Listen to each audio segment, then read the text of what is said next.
Alright. What's up, man? Alright. I know it's been a while since I've been on here. And I know this bounty shit is old and everybody irritated and tired of hearing it.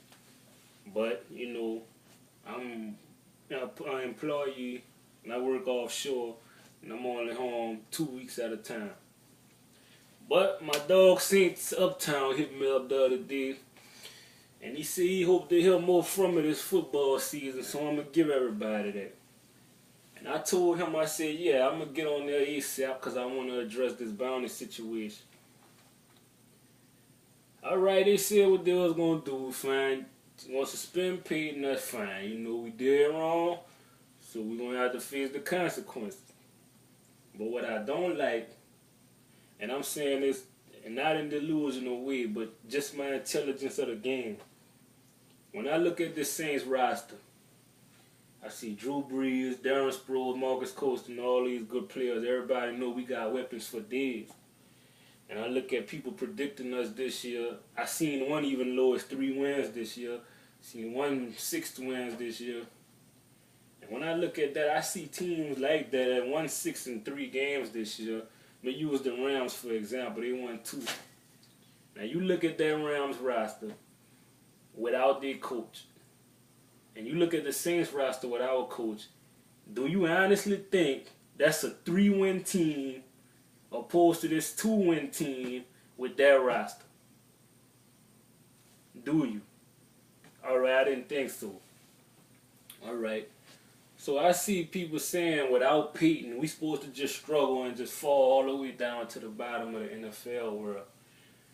Me and the rest of my Who Dat fans, or the members of the Who Dat Nation rather, I'm sure they don't agree with that. Because that's a talented team. Like, I'm going to take it as an example of basketball. Jordan, Pippen, and Rodman. Even without Phil Jackson, that's still a championship Bulls. Miami Heat this year, who is Eric Spoelstra?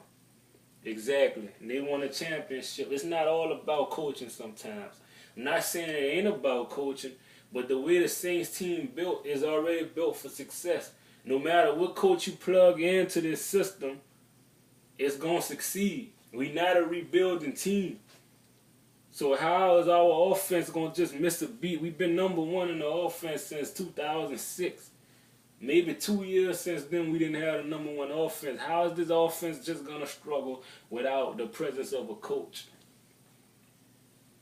Take you back to last year. The man missed 4 games last year.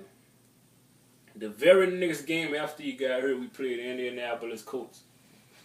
They lit up the scoreboard and beat them 62-7. Yeah, and I knew that's the Colts, but that's still an NFL, that's still a pro team. And it's still hard to score 62 points on anybody. So I watched that game, and a lot of people don't agree with me, but that was a blessing in disguise for us. Because that let us know we got a potential head coach in our offensive coordinator, Pete Carmichael, which who called that game. Because in that game, we set a franchise record for punch. We set a franchise record for first downs. And it was one other record, I think, for maybe punch scored in a quarter. Basically, the offense didn't miss a beat. Sean Payton was nowhere in sight. Alright. So what makes you think this year that's going to be different? I'm not taking nothing away from Sean Payton, but you have a superstar on that team. And his name is Drew Brees. So for people to say they're going to struggle because of Sean Payton's absence makes me feel like, oh, Drew Brees not a great quarterback then. And I know I'm not agreeing with that. I'm not agreeing with that because I don't think you can plug in any coach in that system and the quarterback going to succeed. I just don't see it. When teams game plan for us, Tampa Bay, Carolina, and Atlanta Falcons, when y'all play us, y'all still got a game plan for number 9. No matter who's the coach, whether it's Aaron Cromer, whether it's Steve Spagnuolo, whether it's Joe Vitt, whether it's Pete Carmichael, your intentions is still on stopping this guy that's still going to be playing the game. The coach is on the sideline calling plays. Yeah, let me get a flea flicker. Let me run the ball up the gut. Yeah, you can call whatever. When the man get behind center and getting ready to take snaps, that's the real coaching. That's when the real coaching begins. A coach can only do so much on the NFL sideline. He can call the play in. They're going to break out the huddle. All right, but when a quarterback reads his defense and does the check downs and all that, if he sees something he he going to exploit it each and every last time, no matter what the coach calls. So what make you think Drew Brees not going to do that this year, man? If he sees Sean Witherspoon or John Beeson or I don't even know Tampa Bay linebacker or whatever, if he see them creeping up on the line showing blitz, you don't think he know how to react to that? The game of football is played with the intelligence of your players, man. The intelligence of the Saints quarterback will keep them as the NFL's elite. You know? And that's all I can say. When you come to town, you still game planning for number 9. And the team, the fans that's making me pissed off more about this is Falcon fans, because I see all this NFC South champions, NFC South winners. That let me know what you really think of your team, because before all this bounty shit came about, we didn't hear none of that. We didn't hear none of that. All we heard was we going to make it to the playoffs. We didn't hear we was going to win the division. So that means y'all some sorry losers that got to depend on a coach being suspended for your success to come. We don't care us. We want Mike Smith the coach. We want Roddy White to suit up. We want all your key components there so we can beat you. That's how we want it. We true champions, man. We don't have to bank on somebody being suspended to win. That's your only motivation going into 2012. Y'all don't have nothing else. You didn't do shit in free agency. You went get a Asante Samuel, who he good, you know, but he ain't been producing like he used to, and that's not a big area of need. You needed a defensive front four, if anything. So with that being said, you got Cam Newton and Drew Brees to play twice a year. And all you did was strengthen your secondary. You got a mobile quarterback like Cam Newton who won't scramble out the pocket anyway and find an open receiver. No cornerback, I don't care who you have. Deion Sanders can't cover nobody 30 seconds, 20 seconds, 15 seconds. He can't cover that long. You got to bring some pressure. You still don't have no good offensive line. You're banging on a second-round draft pick to be a difference maker. You're banging on rookies to be a better team, man. I don't even use rookies.